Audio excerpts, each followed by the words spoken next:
Okay. Want me to take my stuff No, off? that's okay. All right, first of all, buenas noches, muchachos. Buenas noches. ¿Cómo Buenos están? días. Bien. Okay. Bien. That's Oh. that's how I typically, except I say buenos dias, typically open up my classes when I'm teaching Spanish. But my classification is actually real estate. But I'm going to see if I can tonight reconcile in my talk the my Spanish teaching with real estate. I'm licensed. I got a salesman's license in real estate, and then I went and turned that in for a broker's license.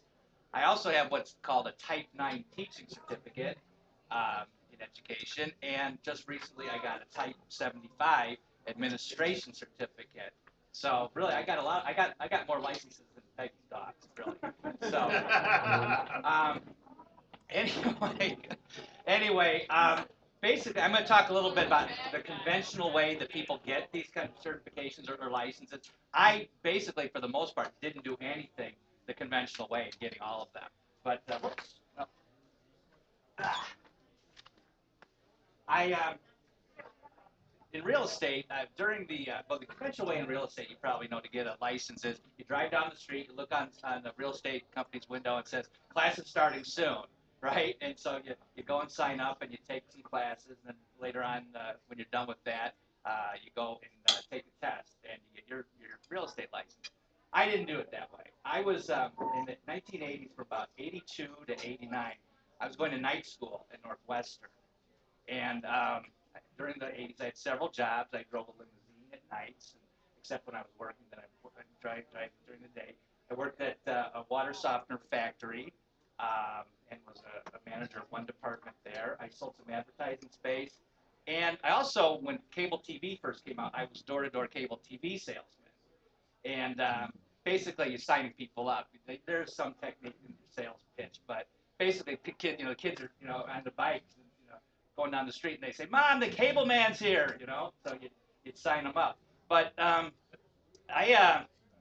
I think I got some sort of deal on my cable TV. I got the gold package or something. If you remember back in like 83, 84, there's a lot of new channels to watch. Okay, I remember that some of them don't even exist anymore. I remember one was called Sin, and I had one lady who wouldn't buy cable TV off me because she wasn't going to buy any product that had sin in it, which turned out to be Satellite Information Network.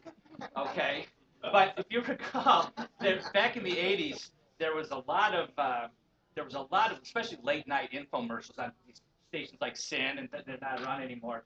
And you'd see these, buying real estate for no money down. In fact, Kevin Trudeau, who's in trouble again, maybe you've seen him in the paper. He's back in jail now. He was one of those guys, and basically, he was buying real estate for no money down. You cheated people, okay?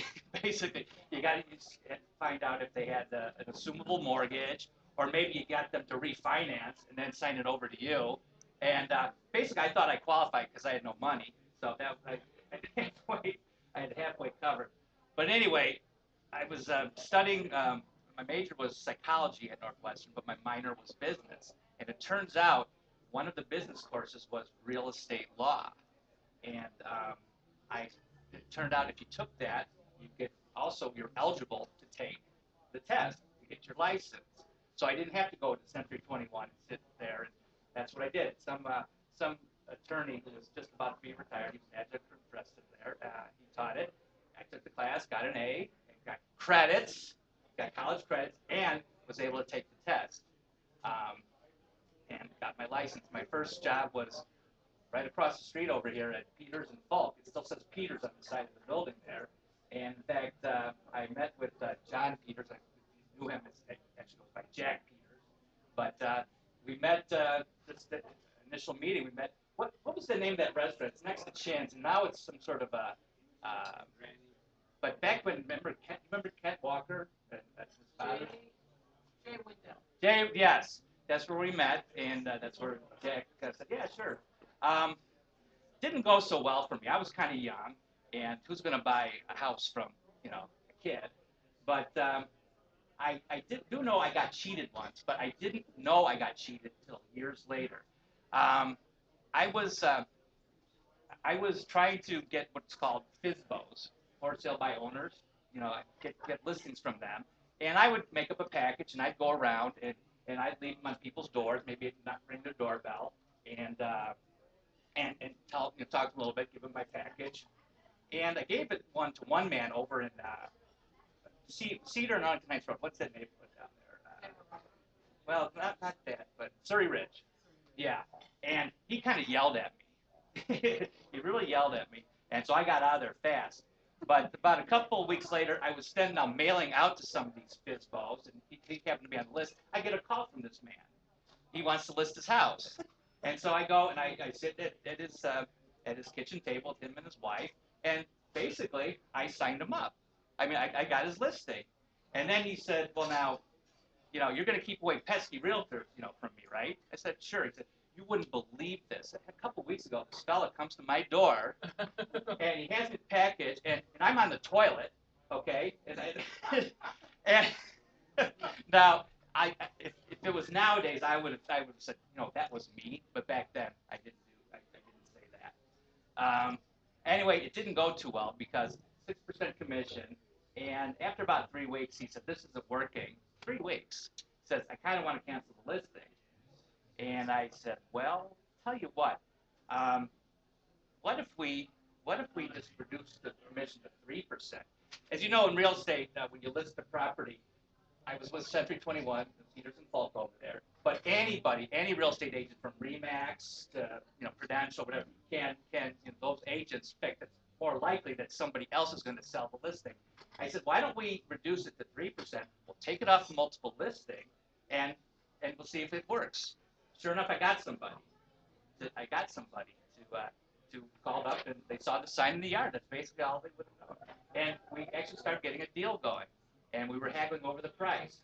And then finally, it fell through. Okay. In fact, I think one mistake I made is something when you represent both the buyer and the seller. It's something called dual agency in real estate, which really is frowned upon. It's not. It's not illegal, but you actually, when you fill out the contract, you actually have to have the client acknowledge that there may be something called a dual agency. Anyway, I brought both parties together, which I shouldn't have done. So now they got to know each other. And it only dawned on me a couple years later, maybe 5, 10 years later, that these two people got together, these two parties got together, and they cut me out. And I was too young to know that. So anyway, I then moved on a couple years later. Things weren't going well. I think I was now driving the limousine most of the time. Peters and Falk were breaking up. My dad now decides to get into the business, and we went up to Century 21 up at Hintz Road, Hintz and Windsor up there, and I decide that I'm going to become what's called a broker. Now, when we call real estate agents brokers, for the most part, back then anyway, they probably weren't really brokers. Brokers actually have to do more classes, do a tougher test, and they're the ones who actually are the ones who own the company. Okay, or can manage a company. So I decided that I want to do that. My dad's getting in the business at the same time, and so we're both up at that office there. My dad's an agent, I'm a broker, and in fact, the broker up there who owned it, he encouraged me to do this. Well, still not making any sales, and I'm going to kind of leave the company. I'm going to just take my license back and be my own broker, own my own company, because I didn't really want to pay the monthly fees and all that. And the broker that says, you know what, I have like several people here, like 10, who really are dead weight. Why don't you take them with you? and I said, okay, sure. So I found out a few of the rules that when you own your own place, I'm living in it with some buddies, but kind of like in Streamwood, kind of like a fraternity house then. Found out you're actually supposed to have a sign, okay, that faces the street. So I put, Rob's Real Estate, put it, in the window there. Took these people licenses. I charged them like $150 for the year. And one person in that group actually went out and bought a house and used their commission split with me to as part of the down payment. And I actually made my first money, I think $1,500 or something like that, based on one of my people selling a house or buying a house actually. I decided though that it wasn't a good idea idea. I think I renewed them one more year, and then I found out that there's something called errors and omissions insurance, which I didn't know anything about. Basically, what that is if I do something bad or any of my agents, because I had 10 agents, if they do something unscrupulous, it comes back to me, and I could be sued. So that's the purpose of errors and omissions insurance, which I didn't have. And so that's when it dawned on me that broker up at the Century 21 who gave me his, those 10 people who were dead weight, he wasn't doing me any favors. All he wanted to do was just get them off the books, because they cost him money as well. So that kind of put a bad taste in my mouth with real estate. And what I tried to do is I tried to then run my own company. I did a few things, a few marketing things, and I don't have time to get into that. But now I'm doing some other jobs. I'm in sales, selling some advertising space here and there. I'm driving limousine. And I decide, this is now in the mid-90s about, that, you know what, we have a new upcoming group that's emerging more and more in the United States, and that's our Hispanic community. In fact, someday, maybe by the 2000s, they'll even surpass the blacks as the top minority, which did happen. So I said, you know what, maybe I'll dust off my Spanish books from high school. I didn't take any in college because I actually proficiency out of it. I wish I hadn't have done that. I would have gotten the credits, which would have come in handy later. But I started to, got my workbooks. I started teaching myself Spanish and watching telenovelas on TV. It was an AMSCO book that you might recall from it's a famous workbook that Arlington High School is using. I went back to Harper, to the bookstore, found the same thing, found a fresh one and the answer key, and I went and did the entire book twice. It was this thick, like half of a phone book. And then I even took some classes at at Harper. Basically, I just wanted to test myself to see if I knew my Spanish. I took the top level 400 level conversation course. This is like 97. I took it 2 more times in 99. And I said, hey, I can speak Spanish. I've got 3 credits, okay? Around that time now, how much time do I have? 2 minutes. Okay, I can try to make a long story short. Around this time, my family came into some money. A great aunt died, and decided to go back to get my master's in teaching. I wanted to get into teaching, and normally the conventional way is you go to Illinois State University. Okay, it's in normal Illinois. It's a normal. That's what you do, and you get your bachelor's degree, and then you do some student teaching, and then you get your teaching certificate. But if you've already gotten your bachelor's, you go and get your master's, which I did at National Louis University over there by Pewaukee. And well, I did that, but I had some trouble getting into the program because I didn't have enough credits. I had to take some extra classes over at Harper, get 14 more credits just to qualify for one of the programs over there in social studies, which I did just in time for the fall semester. Boy, I don't know if can I go a little bit over, maybe? You mind if I go a little bit over? Okay. Um, One thing they told us to do is I was going to start in the fall, and like I said, I didn't have enough credits in social studies. I was 14 credits short. I had to take 14 credits in 8 weeks at Harvard just to be eligible. We also had to do, they wanted us to do some testing, something called a basic skills test, and they told us that we had to do that in the summer prior to the semester. They told us not to do any other testing, not to do a content area test, which they wanted us to do in October after we'd already been in the program for a couple months. So those people who were going to be math teachers, they'd take a math content, or people who were English. I was going to do social studies.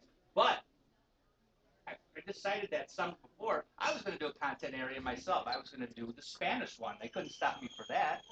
And it was just on my own, just to see how I did. And I ended up getting a 94 on that.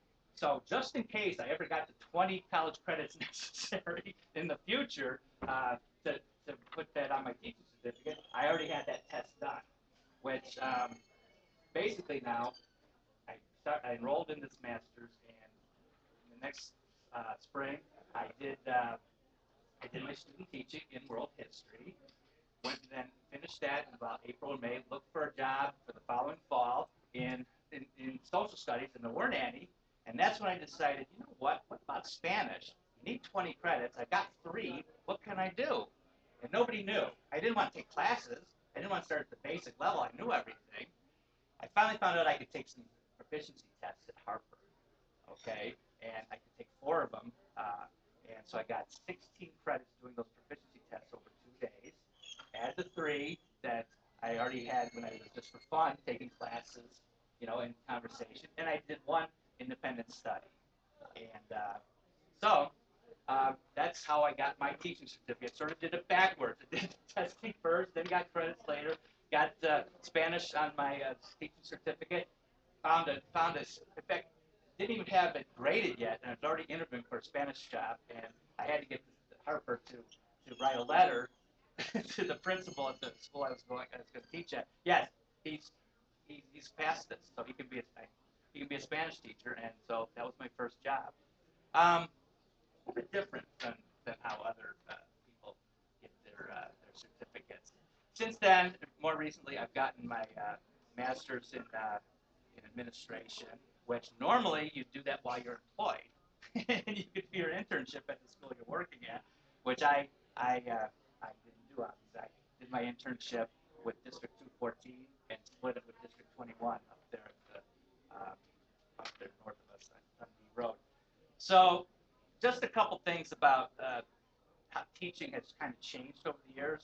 A lot more electronics now. Back when we went to school, all of us probably we remember that we had math class or Spanish class. They'd assign homework beginning of the period.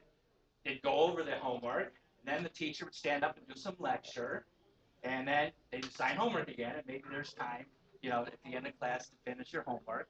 But if you goofed off, you had to do it do it at home. Um, it's changing now. A lot more electronics. In District 214, a lot more students now, every year, they're getting more iPads. They can, uh, well, let me show you one thing here, real quick. I learned about this when I was at District 214 board meeting last May, and this is called Evernote. Um, what what it does basically is, especially for the students who have iPads, they can take notes from their teacher, on their iPads, and actually on their iPads they usually have a screen with a keyboard, and it archives their notes. Teachers can put other things on there like videos and other assignments and things like that. It really keeps kids organized. Um, Another thing.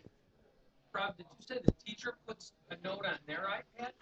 Well, yeah. Well, first of all, because they're kind of they all have a password, and so the teacher can monitor what the kids have, okay, and as well as the kids can take notes for that. The one I saw was a kid was in science class, and I was teaching English that day, so he was working on his science stuff on his iPad, and he had his notes, and he was typing stuff, and so really, it's something that keeps their notes all in one place. Again, I think they can tag the notes and have them by category so they can easily find whatever they're, yeah.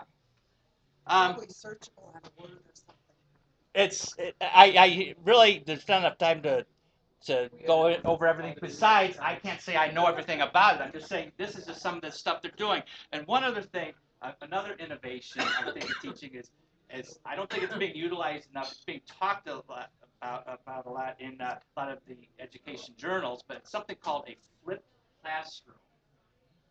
Flipped classroom. What that means is most of the time they differentiate learning between passive learning and active learning. Passive learning is when you're doing like what you're doing right now, listening. You're listening to a lecture.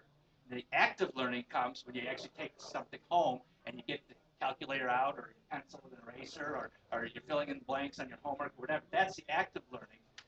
What flip learning is done is flip that, where the active learning, you, well, I just made one of these. yesterday. This one right here.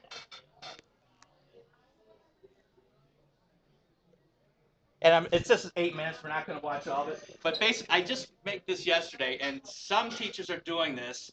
This is a lesson that learning about verbs called ser and estar, which means to be.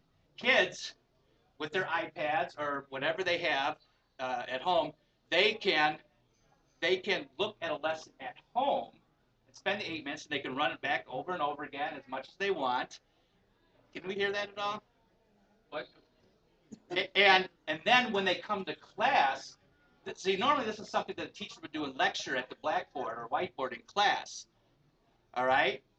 But instead, the kid does this at home. Now he comes to class the next day, and kids work on whatever assignment there is, and the teacher is now available, instead of lecturing, to go over and give individual help. So this is something that's probably going to be done a lot more in the future. Again, I'd love to talk more about this, but I just wanted to tell you what it's like to how you get a license and what new things are happening in education. And if there's any questions, I'd be happy to go over it. So unfortunately, we can't hear this. I don't know why. Oh, you can hear it though, can't you? Oh well. Any questions? I miss the old film strip. Yes. Sometimes they play. Sometimes there'd be a record that goes with it, and then it'd go beep, and then they would tell the teacher to change it. And we used to in class, we'd all go beep. Yeah. So anyway, it's basically a PowerPoint that I converted to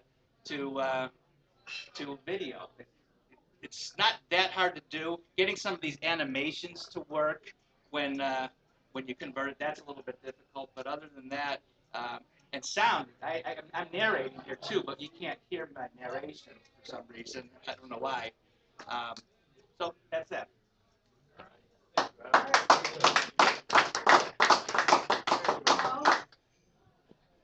We don't have enough time to